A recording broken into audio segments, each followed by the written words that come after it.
Happy Camper Radio starts in 3, 2, 1. It makes me want to hug these guys and kiss them.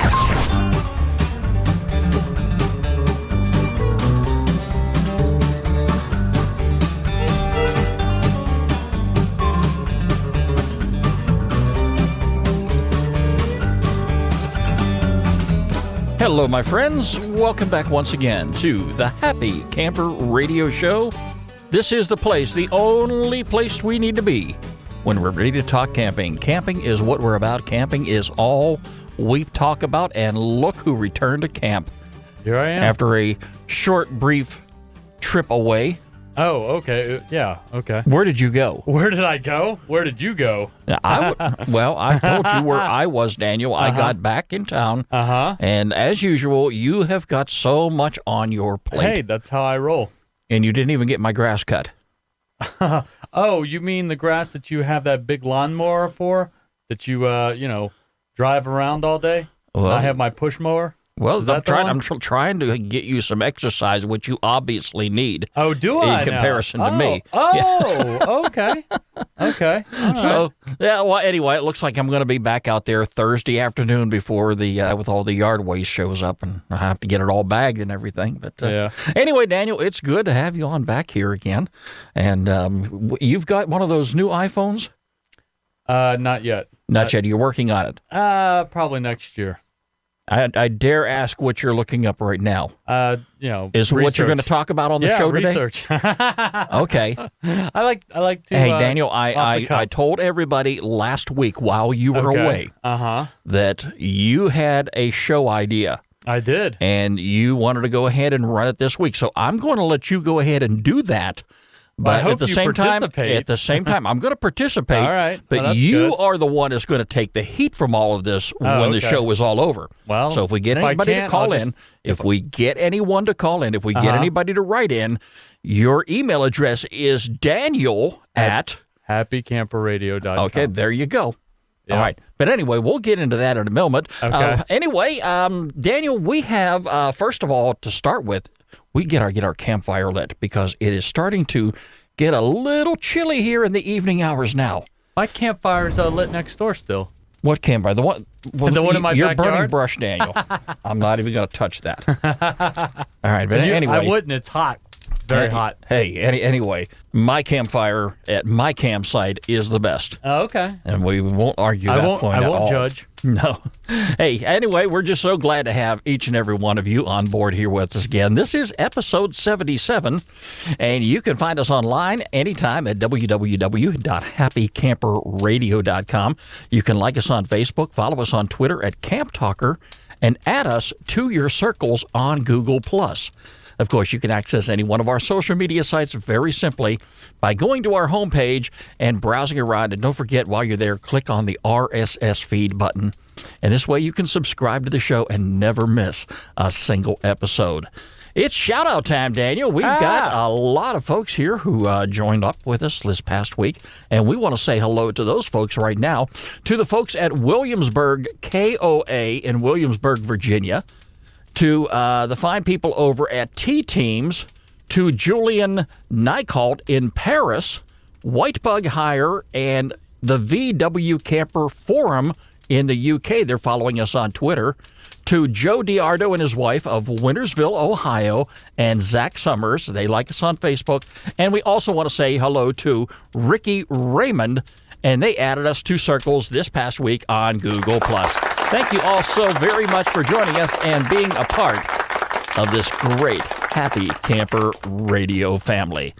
Gary Sizer, our friend on the Appalachian Trail. Have you heard from him lately? I know that he reached Maine already. He did. The southern part of Maine. Yeah. I think he is almost there. But what I was reading on the website there and looking at a couple of the pictures that he submitted, he is dealing with some rocky terrain right now. Oh, boy.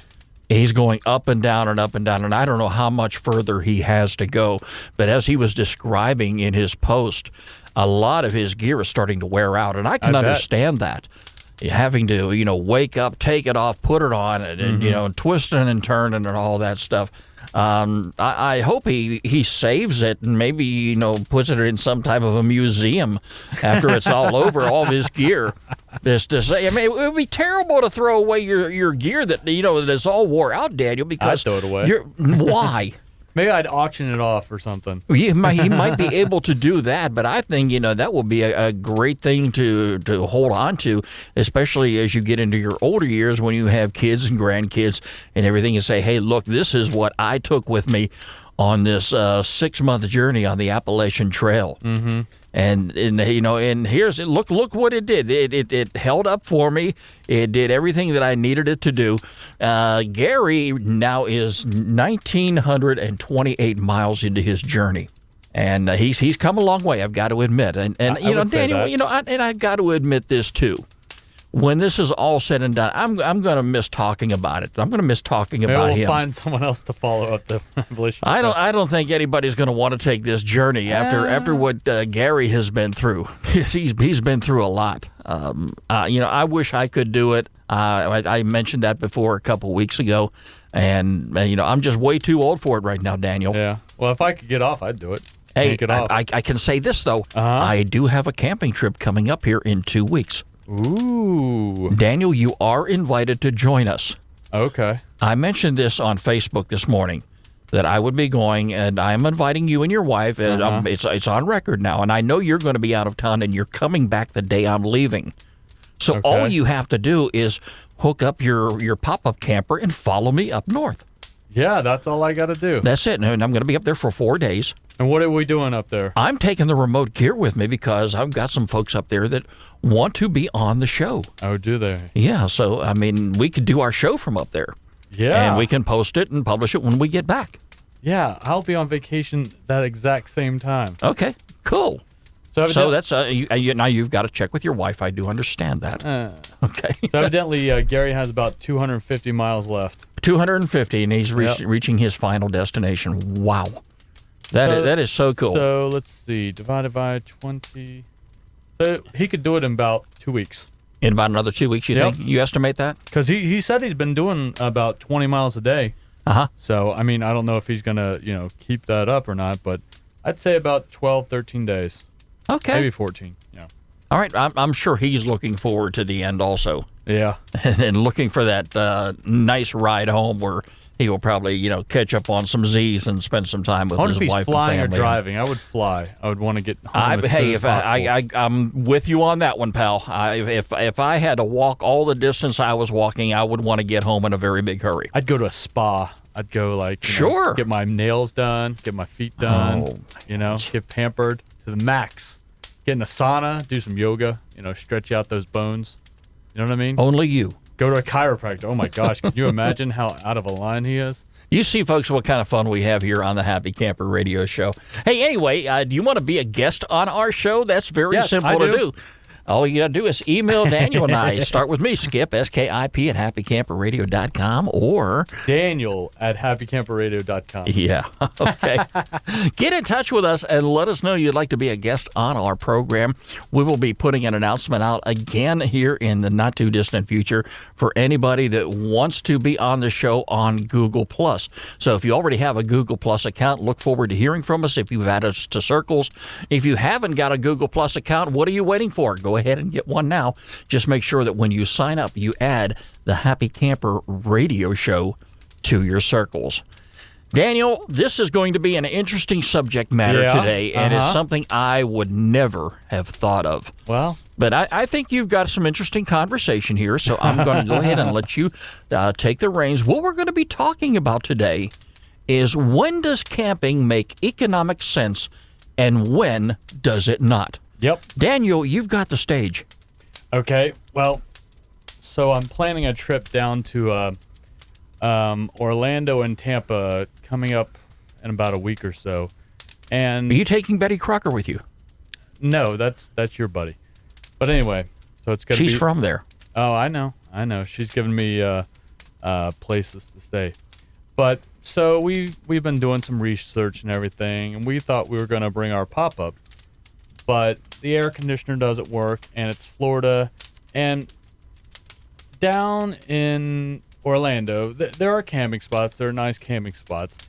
And, if I want to get near, because I'm going to Universal Studios this year, and I'm going to go to SeaWorld, and I think there's a water park attached to SeaWorld. Mm-hmm. So we were looking up, campgrounds around there. Right. And it's about 30 or so bucks a day. And I realized doing all my research that there are a lot of camp spots that you have to be an RV, and you have to be a certain kind of RV. And if your RV is more than 10 years old, you can't get in. And some of these places... Why? I've never heard anything like that before. It's crazy. But the thing about it is, they're almost like parking lots. We did this when we went out to New Orleans a couple years ago. We went out to a KOA, and there was a pad for us to put our pop-up on and everything, but it was like we are right between two trailers. I mean, it's no big deal, but I don't know. It just doesn't feel like camping when all you see is the next guy's side of their trailer, and you can't really experience nature or anything. But they have a lot of those down in Tampa for the most part. Orlando, there's a few, there's more, room to get around. But, and I started thinking to myself, okay, if it's going to cost us $35 to stay, we got to, hook You're up talking our $35 a night, right? Yeah. At this campground. Okay. Yeah. It's usually the average price, unless you're, like you, primitive camping. But, okay, I was thinking, okay, then we got to hook up our pop-up. We got to tow it down there. We're going to get less gas mileage. That means we're going to have to buy more gas. We're going to have to, put it in the spot, put it up, and, once that's done, it's good. But we found that for like $20 more a night, we just get a nice vacation rental with a kitchen, and I think the one we're staying at now has a washer and dryer, and there's a shower. There's no shower in our pop-up, so we'd have to take all our shower stuff and everything. And so we're doing the hotel thing because for $20 you get everything in one spot. You don't have to go to a shower place or run there in the middle of the night to go to the bathroom. Plus Tampa, there is nowhere to stay that's near Tampa that isn't an RV park.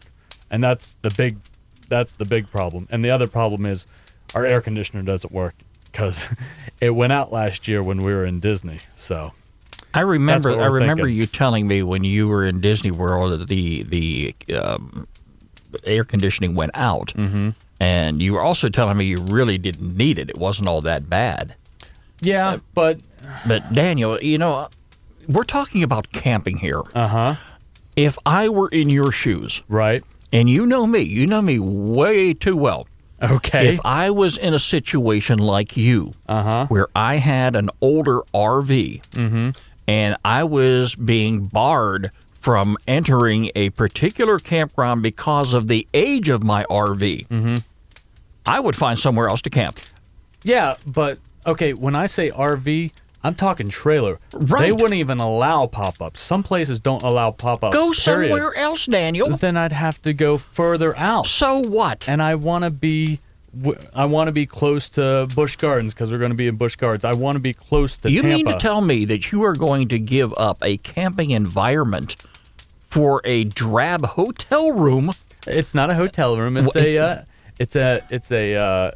like a vacation rental. It's So like what, it's Daniel? a condo. That's not camping. I know it's not camping, but it's only like $20 Hey, more. I can understand. Listen to me. I can understand if you were going to the mountains, which you have done before with your family, and you rented a cabin, Right. And you were in a forest type environment that you were Right. away from everybody else. That's one thing. But you were going to go to a crowded environment. You were going to go to a major metropolitan city to go on vacation, and you're going to give up your camping environment for a hotel room, as I'm going to call it. I don't care what you want to discuss it or what you want to paint it as. Mm-hmm. No, Daniel, no, there's something wrong with that picture. I don't. Why have you ever thought of maybe if you have to go the RV route, if that's just in your blood, why don't you rent one? That's more expensive. That's more gas. No. I don't want to Daniel, rent. It's camping. I know, but it's more expensive. When you factor in gas and the hassle to put that thing up, because it's an old pop-up. How often do you go camping, Daniel? Maybe twice a year. All right, then. I'd like to go more, but the pop-up has seen better days. Reach under the carpet, pull about 20 or 30 bucks extra out, stick it in your pocket, and go have fun. But if you're only going a couple times a year, Daniel, then go ahead and splurge. But the whole point, it's more convenient to just go to a vacation rental where everything's there and everything's set up. Don't get me wrong, I love camping, and if we had a newer pop-up or something, like we were looking at today, because, we went by Pico and looked at their campers today. If we had a newer pop-up, absolutely, 100%, but it's just... Rent one of those. Have you talked to them while you were up there if you could rent a pop-up camper? I don't know if they rent. Why didn't you ask them? Do you have to come onto the show and have somebody with the expertise that I have and the experience that I have all these years, Daniel, to have you suggest to you that here's what you might want to do rather than stay into some air-conditioned hotel? Daniel. That sounds good. I'm just saying, it's cheaper. And like the whole reason that I like camping is because in general, it's cheaper, but sometimes it's not. So, I mean, if you go down to Orlando, there are so many hotels and places to stay. I mean, there are those, those condo places where you have to go and talk to the people and just say timeshares. And just say no, and they'll let you stay there for like 2 or 3 days, and all you got to do is say no for 4 hours. I mean, hey, come on. I've had that opportunity, and that's one of the reasons that I don't go back there. The last time I was at Disney World, my youngest daughter, who is now 21 years old, she was, I believe, 5. So give you an idea how long it's been since I've been down there. Yeah. And I was just peppered with the timeshare speech everywhere I went. Yeah. Leave me alone. That's not why I'm here. I'm on vacation. I don't want a timeshare. I am not coming down here to spend week after week after week. I am not going to get involved in that. But Daniel, I hear what you're saying and all. But for me, have you ever thought of maybe going primitive? Oh, no. Oh, definitely not. Oh, no. Because I'm here weighing this decision, too. We were talking about making economic sense when it comes to camping. For the money that you're going to spend, do you realize the camping gear you could buy and hold on to and have for use in several years ahead of you? Have you thought about that? I don't like primitive camping. I don't want to be in a tent. I feel like I'm homeless. The closest I get is when we do the Great American Camp Out, and I bring the old tent out. bring the old tent out, and I have to sit here and tolerate the scowl on your face for at least a day. I can't do the primitive thing.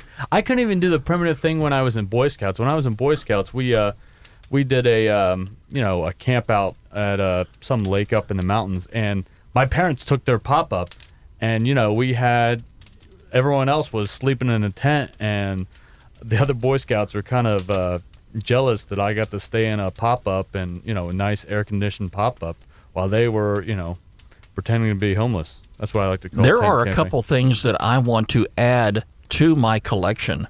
And I am considering doing that here in just a matter of days because my trip is coming up here October the 8th. That's when I'm going to be leaving, and I'll be gone for 4 days.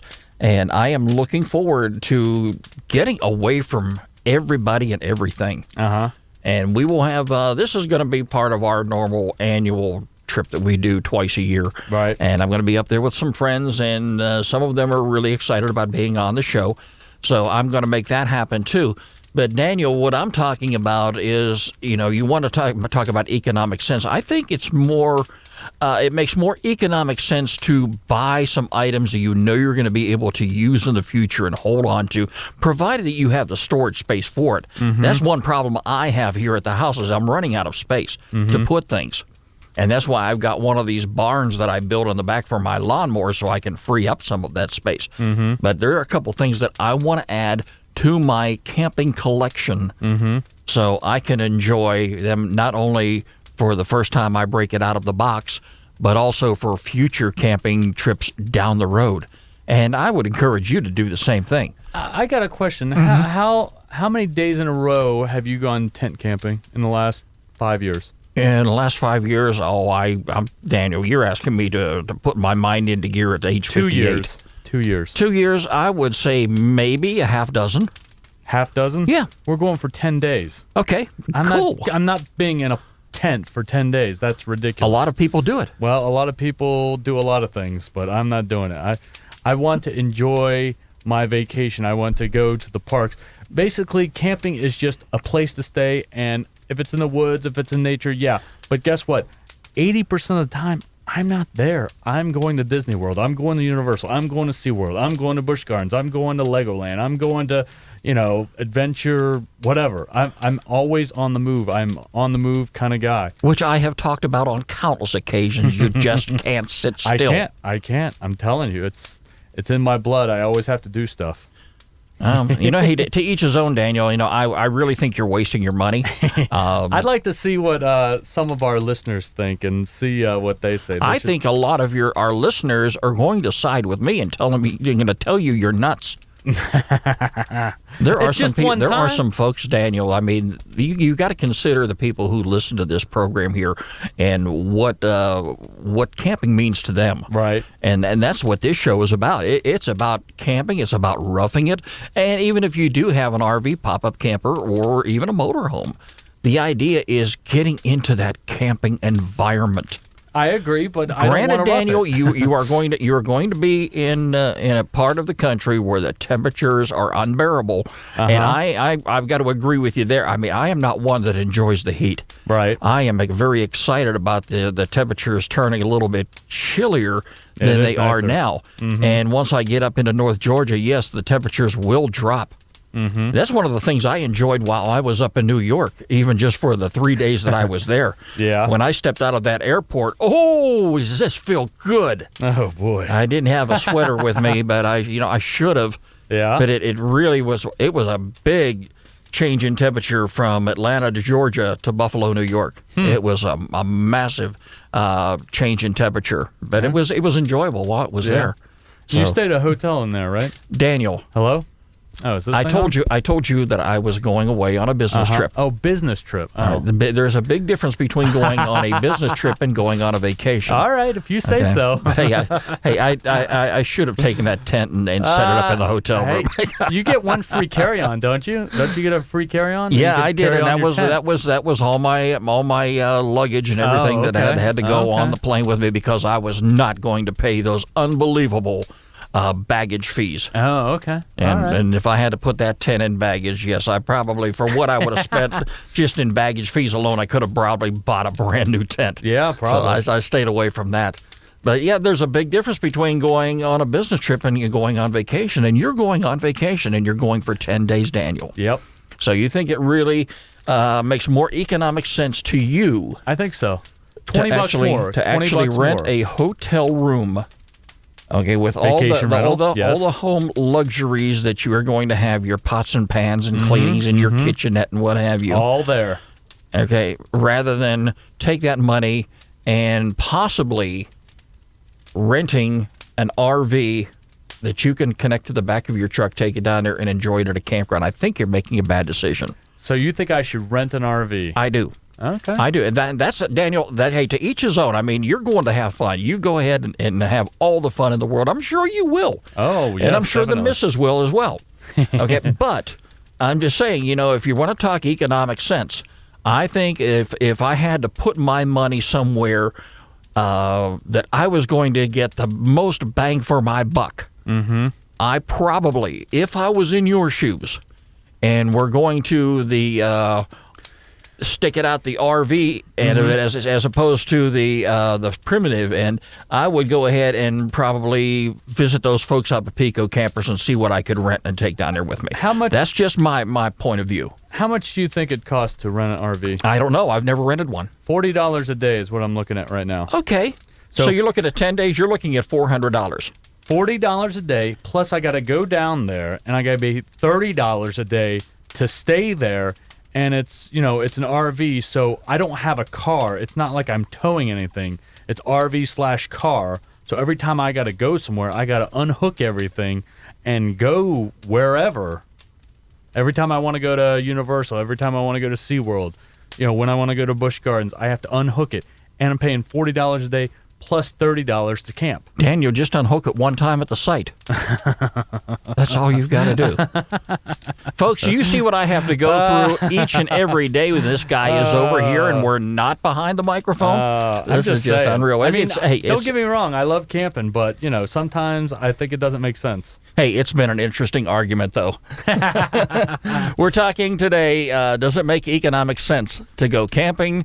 Does it make economic sense to stay in a plush hotel room like Daniel? Vacation rental. He calls vacation rental. Call it what you want, pal. Anyway, it's time now for our featured campground of the week here on the Happy Camper Radio Show.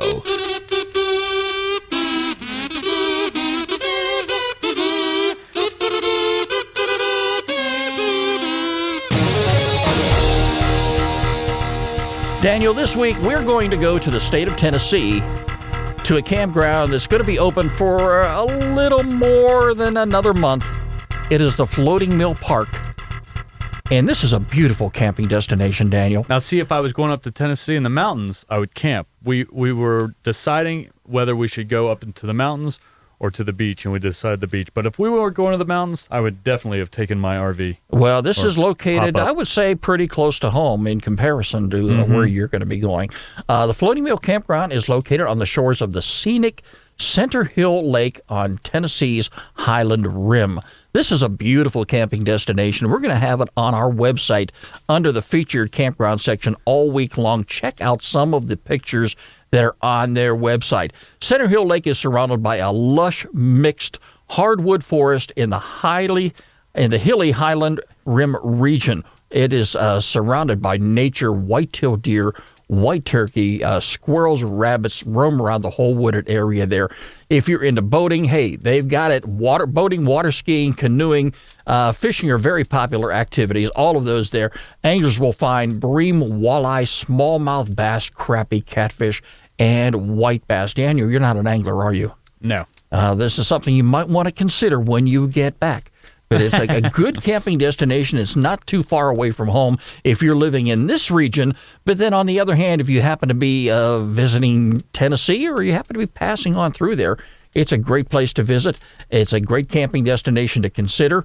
Check out some of their amenities and activities on their website. They've got an amphitheater, boat ramp, drinking water, electrical hookups. In fact, most of these sites at this location, Daniel, have electrical hookups. Ooh. They've got laundry facilities, interpretive trails for guys like you who can't sit still. Nope. Playgrounds for the kids, swimming trailheads. They've got a lot there, a lot to offer. So check it out. It's going to be on our website all week long under the featured campground section. It's Floating Mill Park, located in Tennessee, and it is our featured campground of the week here on the Happy Camper Radio Show. And as always, if you have a campground that you would like Daniel and I to feature on the program, start by giving me a shout, Skip, S-K-I-P, at happycamperradio.com, or this guy who is just about ready to hit the road. To his plush hotel, right? There you go.